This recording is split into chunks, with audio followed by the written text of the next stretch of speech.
Warning: the following video contains explicit language which may be offensive to some viewers or inappropriate for children. The content within this video is intended for mature audiences only.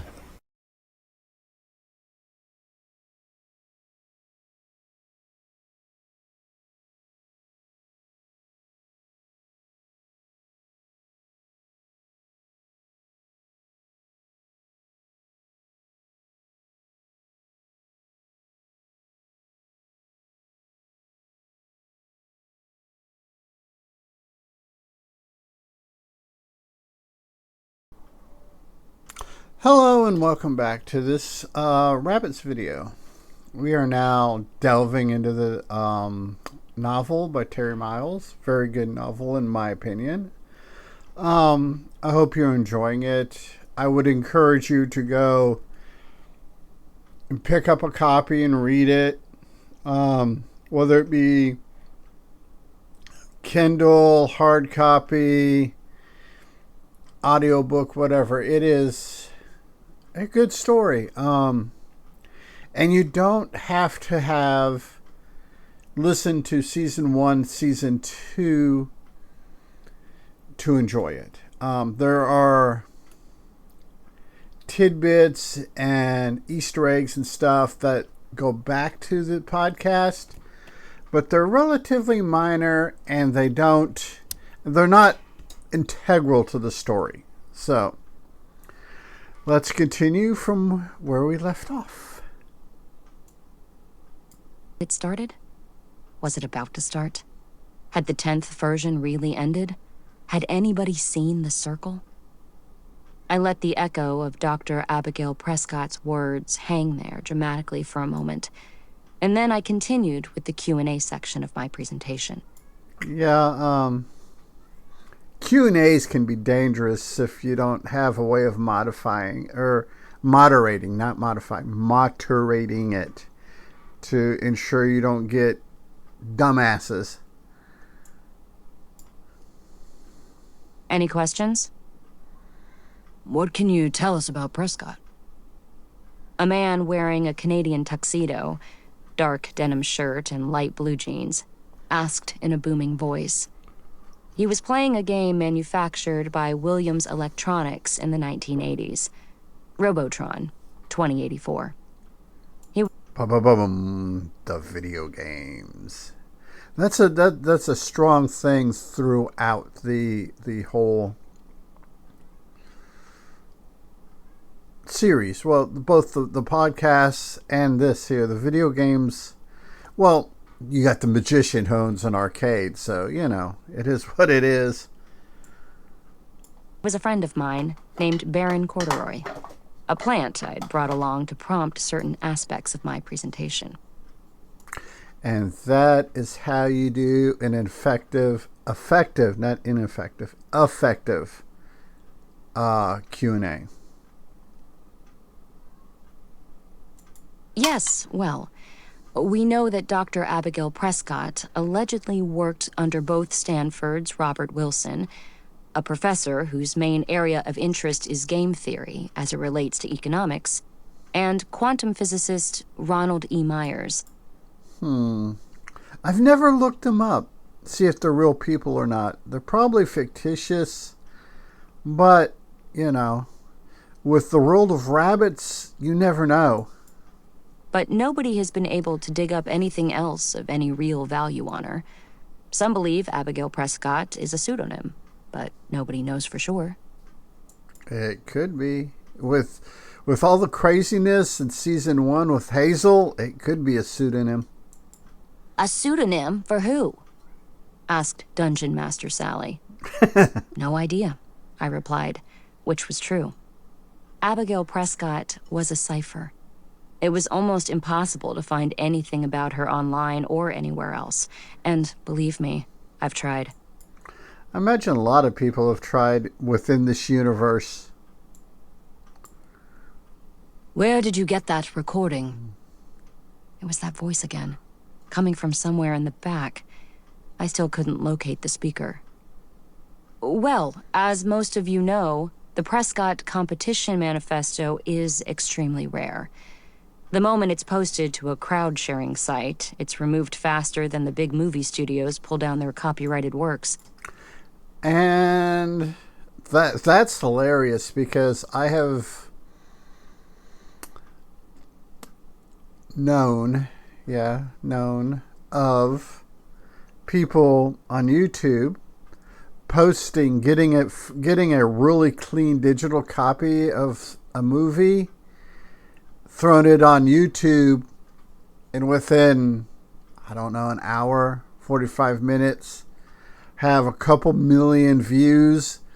Then after about 2 hours, boom, YouTube's done locked that baby out, done pulled it. So yeah, it happens. It's not much, but this clip is currently our best source of information available on the game. Another pause for dramatic effect. Yeah, you got to give the crowd something to think about, to dwell on, to stew about. This particular clip was given to me by a friend of mine who almost won 8. This last bit was a lie. I'd bought the recording on the darknet for $26 worth of Bitcoin. I have no idea about cryptocurrency, but evidently Mr. Miles does, and it sounds good. A hush fell over the room.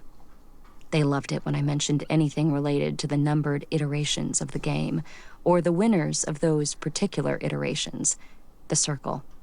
And, of course, Hazel, the most infamous Rabbids player of all time. Hazel wasn't the only famous participant. See, Hazel. I kind of miss Hazel from the first season, to be honest with you.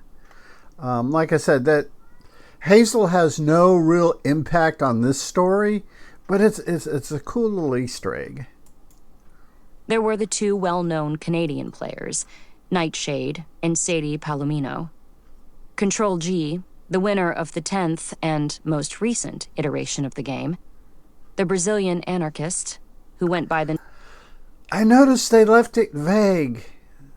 They didn't say Carly or Biscuit Hammer. Interesting.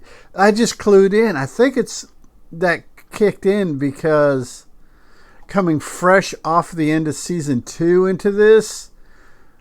Interesting. They didn't name Carly or Riley. I think it's Riley. Riley may be Black Tapes, but they didn't mention the Biscuit Hammer. Interesting. Number 6878, and, of course, Murmur, the deadliest of them all, allegedly sacrificing their spouse to gain an edge during 9. But all of those players, as accomplished as they were, existed a tier below Hazel. Hazel was my closer. I always saved a brief mention of Hazel for the end. Come on, tell us something we don't know. My friend Baron again. This time, he didn't even turn around as he asked the question. I made a note to have a word with him about his commitment to earning his cut of the profits. You know, sometimes you just got to crack the whip on them employees. Well, rumor has it there's another force at work, operating behind the scenes of the game. Something powerful, mysterious, and occasionally deadly. Something out there watching from somewhere else, staring into our world from an infinite darkness, waiting for the players to make a mistake.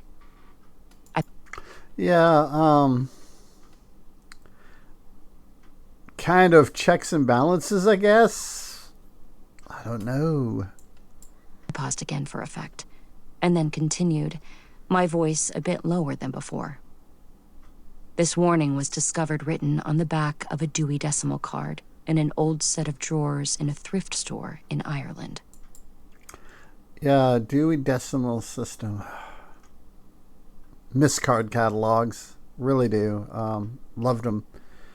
Got to be real good at negotiating them.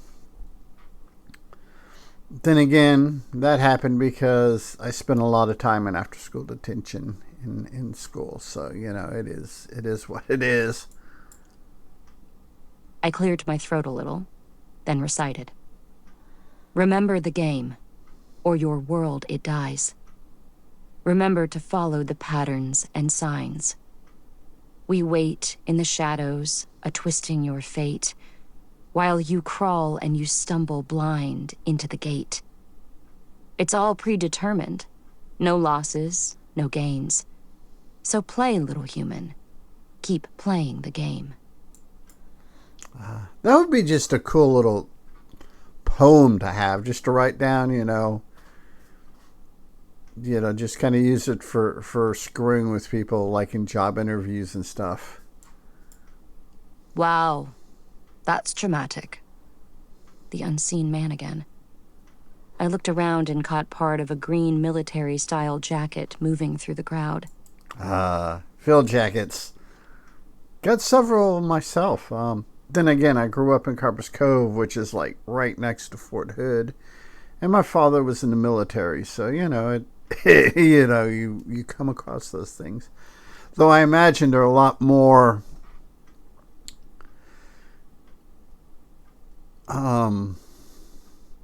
scarce and well, I don't know. You've got a big naval port. You probably have the Navy equivalent of the Army field jacket. Don't know what that is right offhand. So that's the game, I continued. Rabbits. I looked around the room again slowly. With unclear prizes for participation and sinister-sounding punishments for those who betray the secrecy and spirit of the game, it's hard to believe anybody still actually plays. No, not really. Some humans are wired to seek out and solve puzzles. It's just, don't know why they're wired that way. I get like that sometimes. Sometimes I will get just tunnel visioned on something, and just boom, boom, boom, boom, boom, boom. Kind of like I'm doing a lot of on my Gen X stuff. I'm doing a lot of movies. I'm just kind of tunnel visioned on movies right now. It's just, I don't know. It's just the way our brains are put together. Sometimes that, and I've met people. My wife is one of those people that's a problem solver. You throw a puzzle at her and her brain kicks in and she has to figure it out. It's just, some people are wired that way. I took a deep, practiced breath before I continued. Any other questions? My friend says she has proof the game has started up again. The 11th version. This was somebody new. Uh-oh. That's always puts you on your guard, throws some red flags up in the air. A woman wearing a red bandana, sitting on the floor and leaning against a dragon's lair cabinet. My friend Gary played it. He got so good. That and Space Ace, both those games, he got just awesomely good at them. Where I believe, if I remember correctly, I'd have to ask him. I might do that one of these days. He got to the point where he could drop one quarter in and just sail through the game. Just boom, boom, boom, boom, boom. Good old Laserdisc games. With all due respect to your friend, experts agree the game has been dormant since the 10th iteration ended. We're in a down cycle. Nobody knows if or when the game will start up again. What about Hazel? Baron Corduroy again, right on time. I'm afraid that's all the time I have tonight.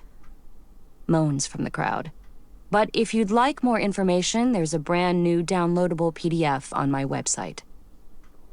Normally, at least half the crowd sticks around for an informal Q&A, which is when I'd finally share some of the stories I'd heard about Hazel, or a number of other infamous Rabbids players.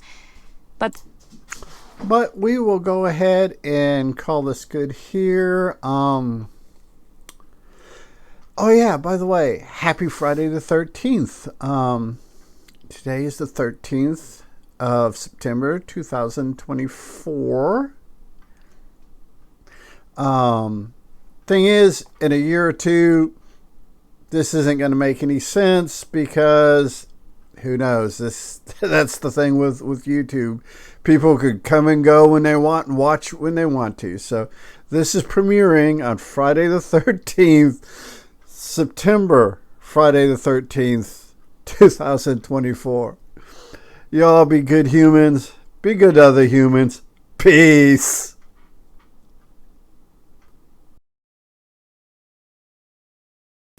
Hey, it's 10 p.m. Do you know where your children are?